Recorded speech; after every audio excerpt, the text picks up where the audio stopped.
ಹಳೆಯ ಭಾರತದಲ್ಲಿ ವಿಜಯನಗರ ಸಾಮ್ರಾಜ್ಯ ಅತ್ಯಂತ ಪ್ರಭಾವಶಾಲಿ ಸಾಮ್ರಾಜ್ಯವಾಗಿತ್ತು. ಇದು ಕೃಷ್ಣದೇವರಾಯನ ಆಳ್ವಿಕೆಯಲ್ಲಿ ಸಮೃದ್ಧಿ ಕಂಡಿತ್ತು.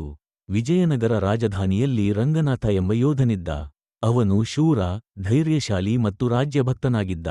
ಒಮ್ಮೆ ಗೋಲ್ಕೊಂಡ ಸೈನ್ಯ ವಿಜಯನಗರದ ಮೇಲೆ ದಾಳಿ ಮಾಡಿತು. ರಾಜನಿಗೆ ಇದನ್ನು ತಡೆಯಲು ಯೋಚನೆ ಆಗಲಿಲ್ಲ.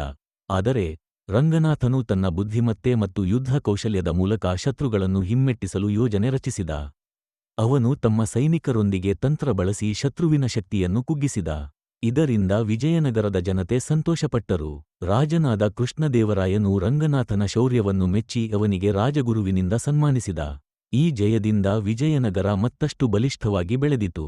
ಈ ಕಥೆ ಭಾರತೀಯ ಸಂಸ್ಕೃತಿಯನ್ನು, ಧೈರ್ಯವಂತಿಕೆಯ ಮಹತ್ವವನ್ನು ಹಾಗೂ ಭೂಮಿಯ ನಿರೀಕ್ಷೆಯನ್ನು ಪ್ರತಿಬಿಂಬಿಸುತ್ತದೆ.